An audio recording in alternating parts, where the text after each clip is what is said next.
നോക്കാം. വയനാട് മണ്ഡലത്തിലെ LDF സ്ഥാനാർത്ഥി ആനി രാജയുടെ റോഡ് ഷോ കൽപ്പറ്റയിൽ പുരോഗമിക്കുന്നു. CPIM പൊളിറ്റ് ബ്യൂറോ അംഗം ബൃന്ദ കാരാട്ട്, CPI സംസ്ഥാന സെക്രട്ടറി ബിനോയ് വിശ്വം എന്നിവർ റോഡ് ഷോയിൽ പങ്കെടുക്കുന്നു. ദീപക് മോഹൻ നൽകും വിവരങ്ങൾ. ദീപക് മോഹൻ, രാഹുൽ ഗാന്ധിയുടെ വയനാട് മണ്ഡലത്തിലൂടെയുള്ള റോഡ് ഷോ അതിപ്പോൾ മലപ്പുറത്തെ മണ്ഡലങ്ങളിലേക്ക് എത്തിയിരിക്കുകയാണ്. ഇപ്പോൾ വയനാട്ടിൽ ആനി രാജയുടെ പ്രചാരണം അത് എത്രത്തോളം കളർഫുൾ ആണ്? സുജയ, വയനാട് പാർലമെന്റ് തെരഞ്ഞെടുപ്പ് LDF സ്ഥാനാർത്ഥി സഖാവ് ആനി രാജയുടെ തെരഞ്ഞെടുപ്പ് പ്രചരണാർത്ഥം കൽപ്പറ്റയിൽ ആരംഭിച്ച ഈ റോഡ് ഷോ അല്പം മുൻപാണ് കൽപ്പറ്റ SKMJ സ്കൂൾ പരിസരത്ത് നിന്ന് ആരംഭിച്ചത്. ഇപ്പോൾ കൽപ്പറ്റ നഗരത്തിലേക്ക് എത്തിച്ചേർന്നു. അക്ഷരാർത്ഥത്തിൽ കൽപ്പറ്റ ചെങ്കടലായി മാറിക്കൊണ്ടിരിക്കുകയാണ്.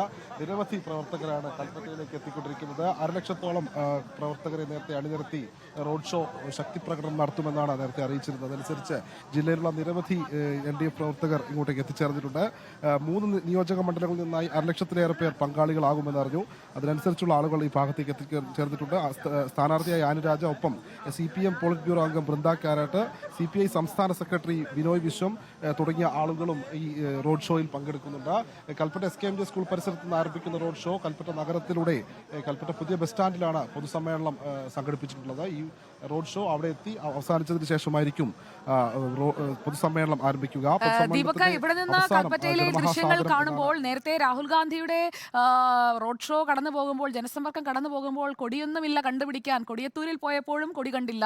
ഇപ്പോഴിതാ INL-ന്റെയും ഇടതുപക്ഷത്തിന്റെയും കൊടികൾ ഒന്നിച്ചു പറക്കുന്ന കാഴ്ചയാണ് കൽപ്പറ്റയിൽ നമ്മൾ കാണുന്നത്. കൊടിയോടുകൂടിയുള്ള, കൊടിയേന്തിയുള്ള പ്രചാരണം, അതും ഒരു തരത്തിൽ രാഹുൽ ഗാന്ധിക്കുള്ള ഒരു ഡയറക്റ്റ് അറ്റാക്കായി തന്നെ നടത്തുകയാണോ ഇടതുപക്ഷം?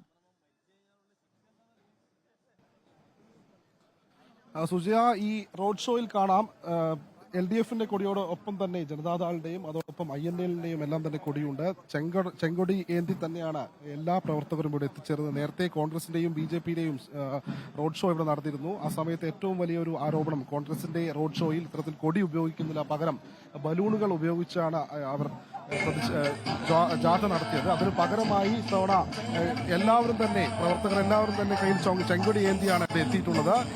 ഏതായാലും വലിയ രീതിയിലുള്ള ഒരു ജനപങ്കാളിത്തമുണ്ട്. കൽപ്പറ്റയുടെ നഗരവീഥികളെ പ്രകമ്പനം കൊള്ളിച്ചുകൊണ്ടുള്ള ചെങ്കടലായി തന്നെ മാറിക്കൊണ്ടിരിക്കുകയാണ് ഈ road show. Sujaya, okay, Deepak മോഹനാണ് ആനി രാജയുടെ, വയനാട്ടിലെ LDF സ്ഥാനാർത്ഥി ആനി രാജയുടെ റോഡ് ഷോയിൽ നിന്നുള്ള വിവരങ്ങൾ പങ്കുവച്ചത്. ദൃശ്യങ്ങളിൽ കൊടികൾ, അതായത് മുന്നണിയിലുള്ള എല്ലാ കക്ഷികളുടെയും കൊടികൾ ഒന്നിച്ചു ചേർത്താണ് ഈ റോഡ് ഷോ മുന്നോട്ട് കൊണ്ടുപോകുന്നത്. രാഹുൽ ഗാന്ധിയുടെ റോഡ് ഷോ വയനാട്ടിൽ, അതിനുശേഷം കോഴിക്കോട് ജില്ലയിലെ മണ്ഡലങ്ങളിൽ ഒക്കെ കൂടി കടന്നു പോകുമ്പോഴൊന്നും കൊടി ഉപയോഗിക്കുന്നില്ല എന്ന തീരുമാനം കോൺഗ്രസ് സ്വീകരിക്കുകയായിരുന്നു.